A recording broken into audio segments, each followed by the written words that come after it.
Another day, another box score watching episode. We're at episode number 63, and we had just 2 games, because why the fuck not, I guess. And, well, Trevor Lawrence is just that much better than the NBA, and yeah, we had 2 games, and we'll recap them as we always do here. And leave a like, subscribe, comment, and let's get into this 2-game slate. As we start with the Pelicans beating the Spurs at home. Alright, first on the Spurs side, we saw Jeremy Sochan play a pretty good game. He had 23 points, 9 rebounds, 6 assists, 1 steal, which was fun to see. 7 of 14 from the field, 7 of 10 from the free throw line, and his free throws have been quite discussed as he shoots with just one hand.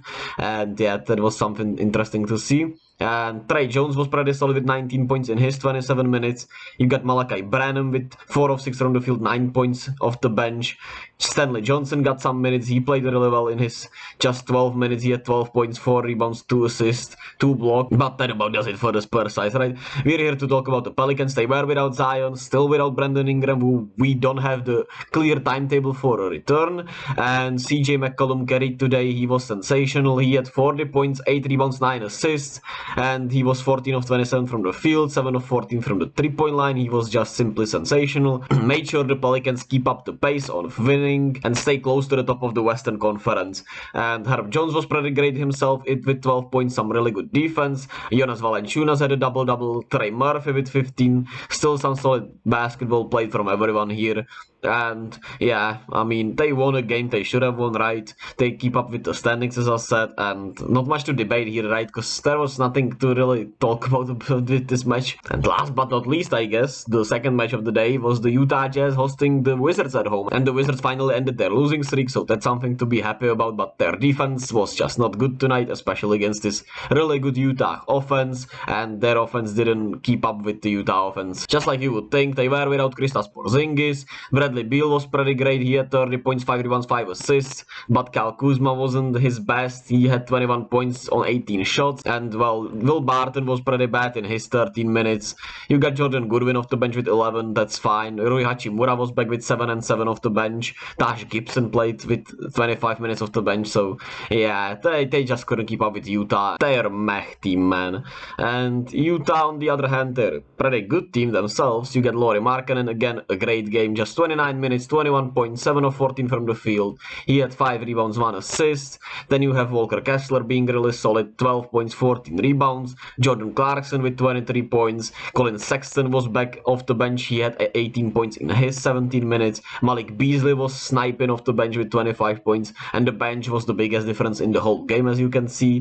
Nickeil Alexander-Walker was great off the bench with 8 points, 3 rebounds, 4 assists. He's been playing some really good basketball lately. And the Utah Jazz are 3 games above 500, which is great, and they keep up the pace, right? And well, since we had just 2 games, let's look at the standings. We had, we barely talk about the standings, and they are pretty important when you're recapping every day. And well, today the games weren't really, that important, as Washington is nowhere near anything, even though they're pretty close to the playing spot. But yeah, I don't think they will catch up with how injury prone they've been, how unlucky they've been, and how inconsistent their lineups are. But at the top of the East, there are 4 clear-headed teams for the first seed as of right now. The Philadelphia 76ers could certainly get into this conversation, and maybe they should be in it already. But this race for the number 1 seed will be quite fun, I would say. The Milwaukee Bucks are great, the Celtics are great, the Cavs are great, the Nets are playing great. You got the Sixers looming over everyone, playing great basketball. So we're in for a treat here in the Eastern Conference, and